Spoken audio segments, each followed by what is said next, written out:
Presiden Prabowo undang Presiden Lula ke Indonesia. Kuota terakhir tandai selesai penyelenggaraan Haji 2025. Oleh Romeni berbicara usai cedera kena tackle.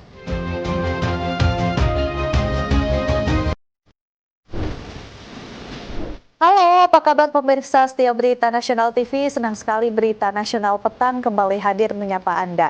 Selain 3 berita utama tadi, akan ada informasi lainnya yang akan kami sajikan untuk Anda. Sama saya, Ajeng Tiara.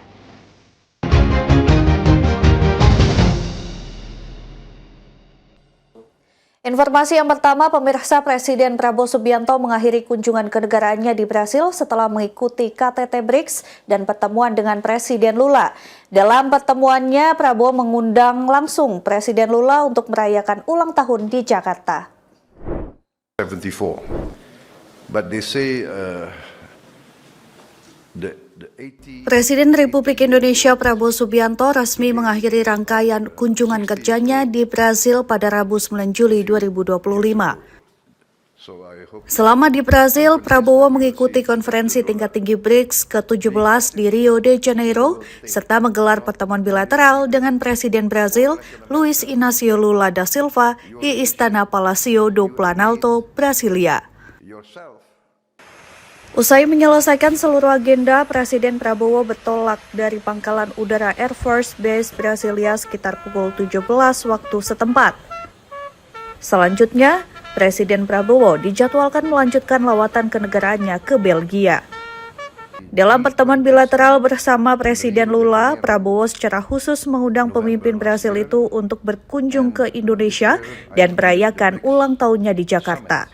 Presiden Lula diketahui akan menginjak usia 80 tahun pada Oktober mendatang, dan Presiden Prabowo menyatakan keinginannya untuk merayakan momen itu di Indonesia. Presiden Prabowo juga menyampaikan penghormatannya kepada Presiden Lula yang masih aktif berkontribusi di panggung dunia. Ia menegaskan, meski Brasil dan Indonesia dipisah jarak yang jauh, namun kedua negara memiliki persamaan visi dan semangat kerjasama yang erat. I look forward to President Lula visiting Indonesia this year in October, because we have nearly the same birthday, nearly the same in October, and I want to celebrate President Lula's birthday in Indonesia. Tim Liputan Berita Nasional TV. Ketua Umum Cendekiawan Perempuan Papua Rosalin Iren memberikan respons positif mengenai rencana Wakil Presiden Gibran Rakabuming Raka berkantor di Papua. Menurutnya, kehadiran unsur pemerintah pusat bisa membawa percepatan pembangunan dan perubahan signifikan bagi tanah Papua. Dalam pernyataannya, Ketua Umum Cendekiawan Perempuan Papua Rosalin Iren menyambut baik wacana Wakil Presiden Gibran Rakabuming Raka berkantor di Papua. Menurutnya, langkah ini akan memperpendek jalur birokrasi dan mempercepat penyelesaian berbagai persoalan masyarakat Papua, terutama dalam bidang infrastruktur, pendidikan, dan kesehatan. Rosalin menilai Wakil Presiden berkantor di Papua akan membuka akses komunikasi lebih cepat antara pemerintah pusat dan masyarakat adat. Selain itu, Rosalin meyakini langkah ini akan mempercepat penyelesaian berbagai persoalan krusial seperti infrastruktur yang belum merata, layanan pendidikan yang terbatas, hingga akses kesehatan yang masih menjadi tantangan di beberapa daerah pedalaman. Lebih lanjut, Rosalin menyebut kehadiran pejabat negara di Papua bisa membangun kepercayaan masyarakat dan meredam konflik horizontal. Program atau suatu terobosan yang sangat luar biasa, karena kami Papua bisa dilirik lebih dulu untuk Bapak Wakil Presiden berkantor di Papua. Jadi bukan berarti daerah-daerah lain itu disepelekan.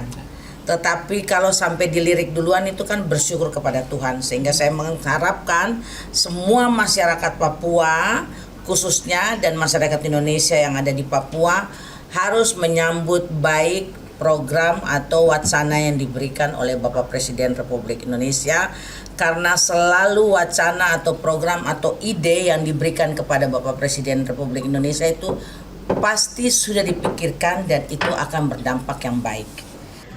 Dari Jakarta, Lydia Junita, Galuh Anggara, Berita Nasional TV. Perempuan Papua,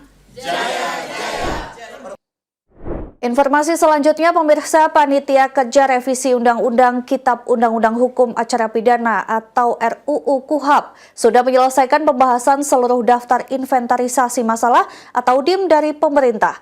Ketua Komisi 3 DPR RI, Habibur Rahman, mengatakan nanti hasil panja tersebut akan diambil keputusannya di tingkat pertama dengan target diputuskan pada pekan depan. Pimpinan Komisi 3 DPR RI menggelar konferensi pers membahas daftar inventarisasi masalah atau DIM RUU KUHAP di Kompleks Parlemen Senayan, Jakarta, Kamis 10 Juli 2025. Ketua Komisi 3 DPR RI Habibur Rahman mengatakan panitia kerja RUU KUHAP sudah menyelesaikan pembahasan seluruh daftar inventarisasi masalah dari pemerintah.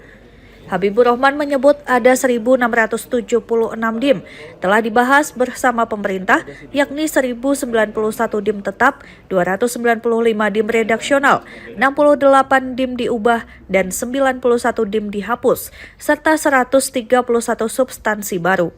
Setelah itu hasil panja akan diambil keputusannya di tingkat pertama Komisi 3 DPR RI.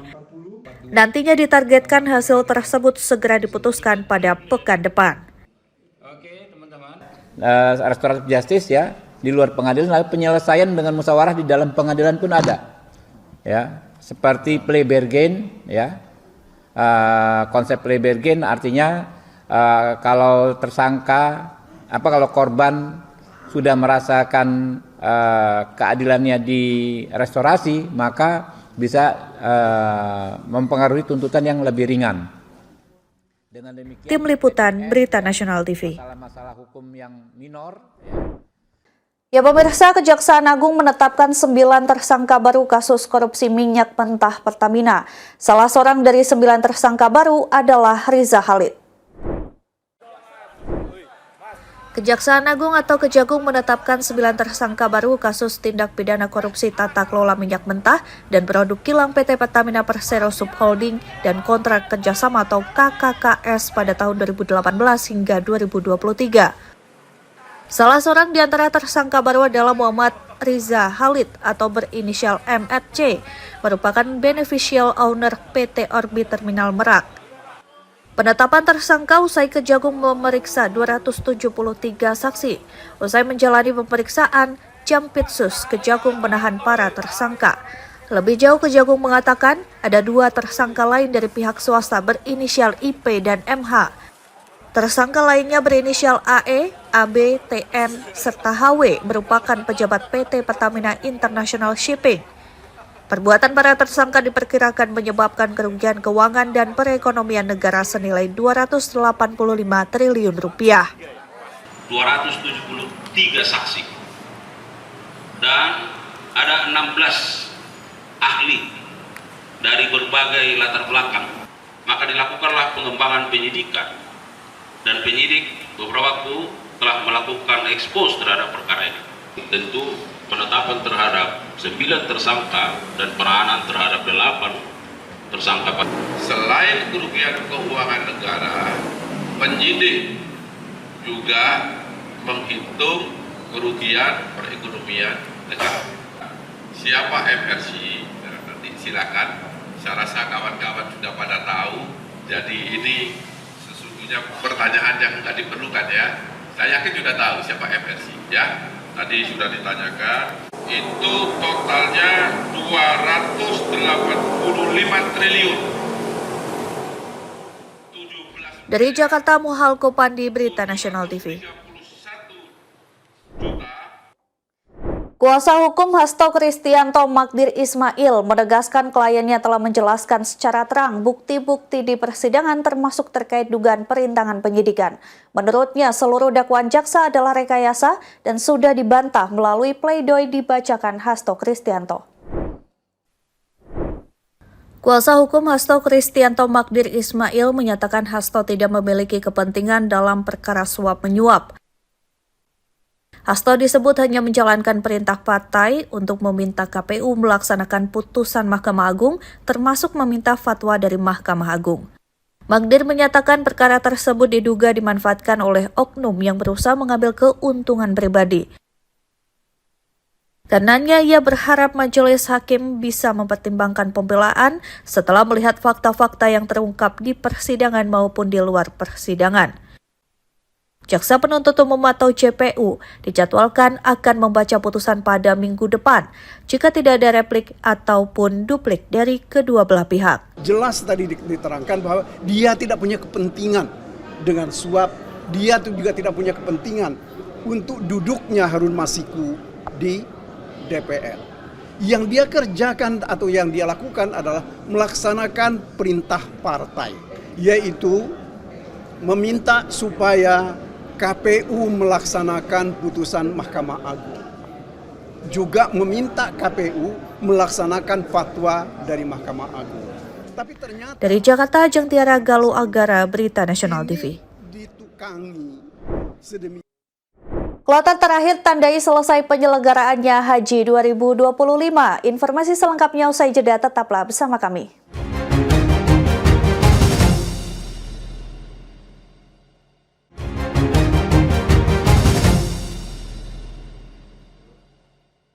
Terima kasih Anda masih bersama kami, pemirsa. Kelompok terbang atau kloter 95 merupakan kloter terakhir jemaah haji embarkasi Solo tiba di tanah air pada hari ini.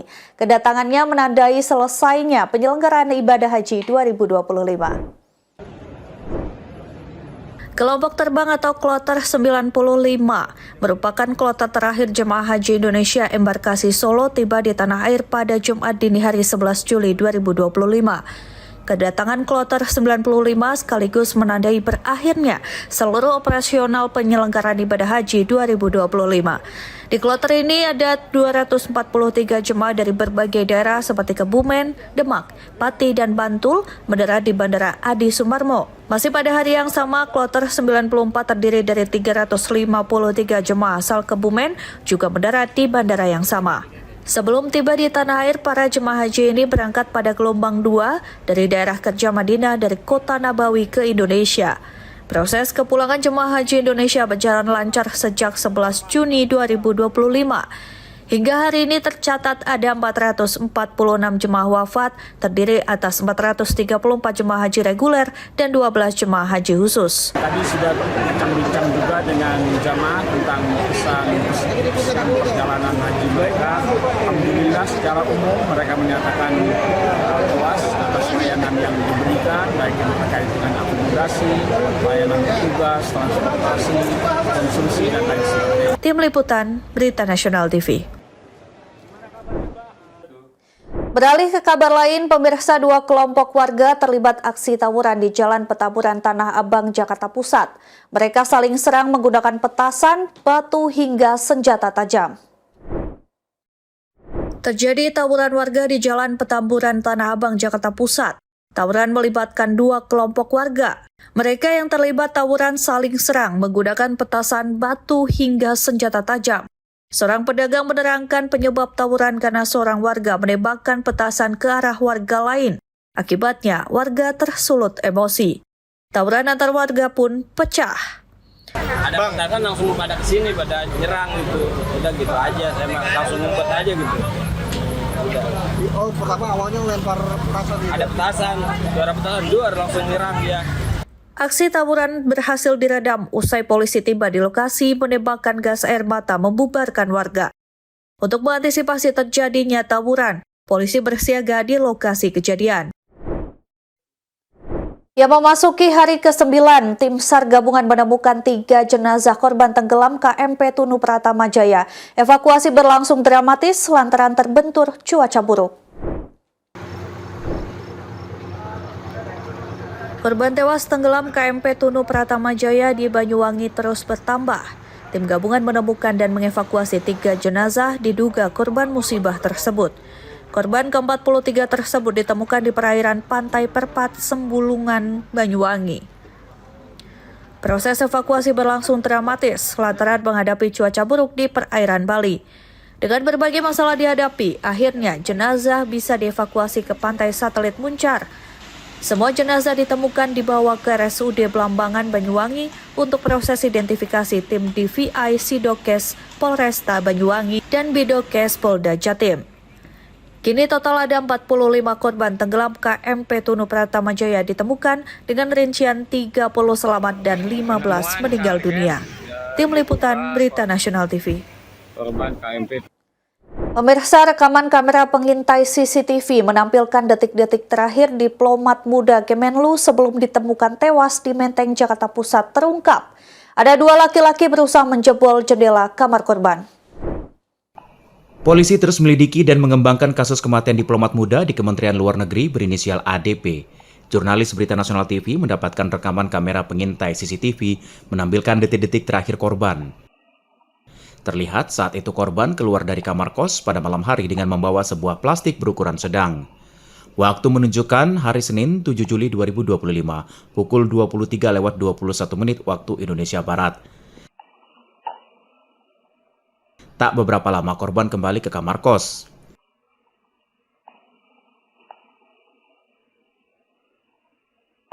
Rekaman selanjutnya terlihat ada dua laki-laki berusaha menjebol jendela kamar kos korban.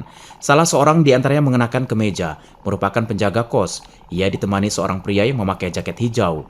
Pria berjaket hijau merekam video saat penjaga kos membuka jendela. Setelah berhasil membuka paksa jendela kos, penjaga membuka pintu dari dalam dengan posisi badan setengah masuk, melewati jendela. Keduanya mencoba membuka pintu dari dalam. Usai pintu terbuka, penjaga kos masuk ke dalam kamar dan saat itulah ia mendapati korban sudah tidak bernyawa. Menyusul pria berjaket hijau masuk lalu memvideokan keadaan di dalam kos. Setelah itu keduanya meninggalkan kamar kos korban dalam keadaan pintu terbuka.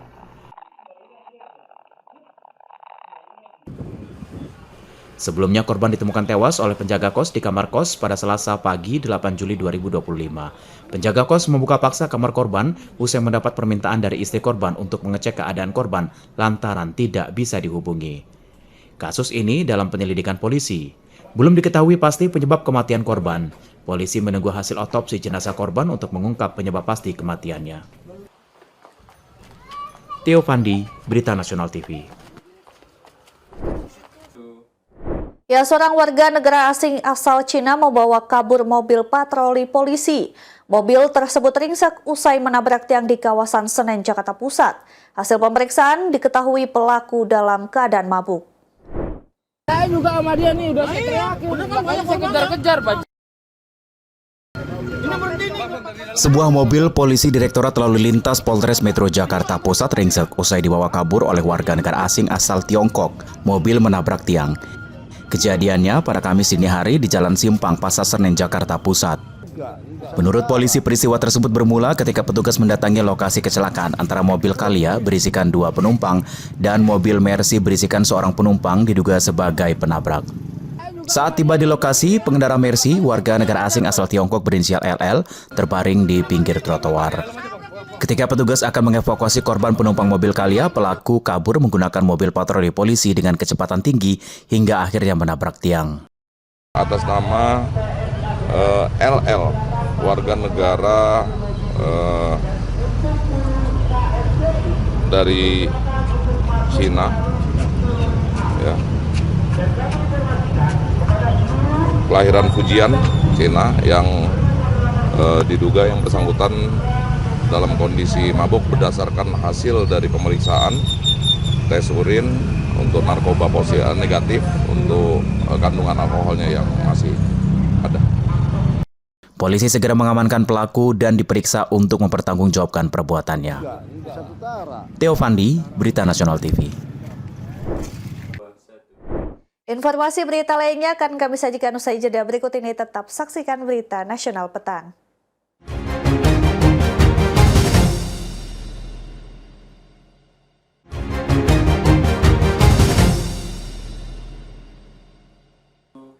Terima kasih Anda masih menyaksikan Berita Nasional Petang, pemirsa. Hasil autopsi ulang jenazah Juliana Marins, warga negara Brasil yang meninggal saat mendaki Gunung Rinjani terungkap. Lantas apa penyebabnya? Informasi selengkapnya untuk Anda. Teka-teki penyebab kematian Juliana Marins, warga negara Brasil yang meninggal saat mendaki Gunung Rinjani, perlahan mulai terungkap.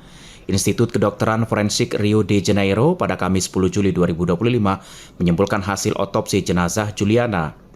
Juliana meninggal dunia akibat pendarahan internal usai jatuh dari ketinggian. Penyebab kematiannya adalah cedera di berbagai bagian tubuh termasuk patah tulang, panggul, dan dada, dan juga tengkorak setelah korban terjatuh dari tempat tinggi. Dilaporkan Juliana meninggal dalam waktu 10 hingga 15 menit setelah mengalami trauma berat tersebut. Laporan menyebutkan sebelum meninggal dunia, Juliana kemungkinan besar mengalami penderitaan fisik dan psikologis. Juliana Marins dilaporkan terjatuh pada Sabtu 21 Juni 2025 saat mendaki menuju puncak Gunung Rinjani, tepatnya di jalur Cemara Nunggal ke arah Danau Segara Anak. Jalur tersebut dikenal curam dan berada di tepi jurang yang rawan kecelakaan.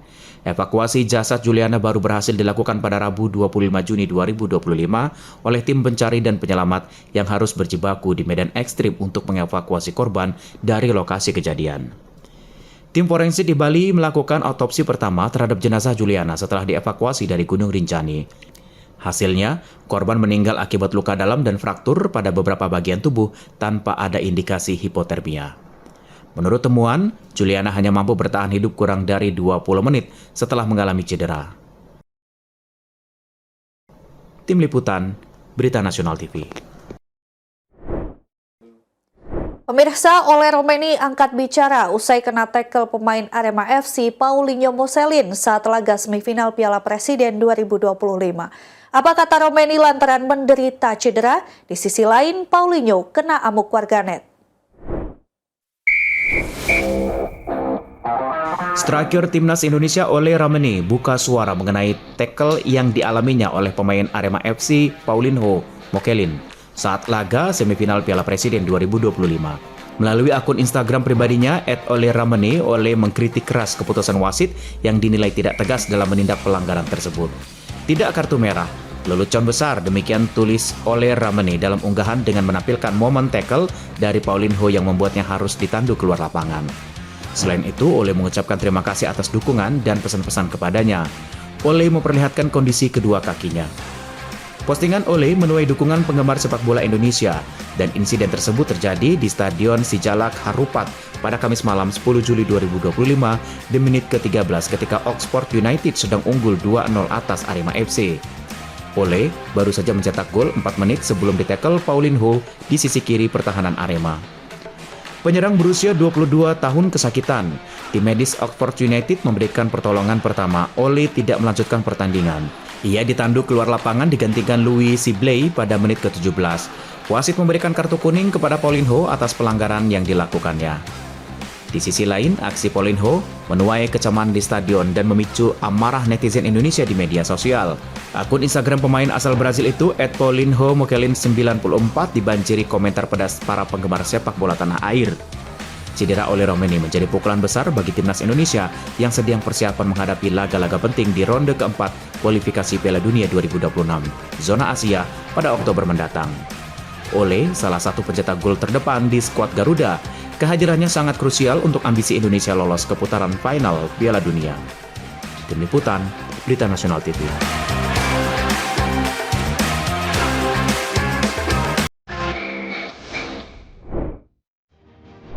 Pemirsa, informasi tadi sekaligus mengakhiri jumpa kita. Demikian Berita Nasional Pekan telah menemani Anda. Saya Ajeng Tiara beserta kru yang bertugas pamit undur diri. Terima kasih dan sampai jumpa.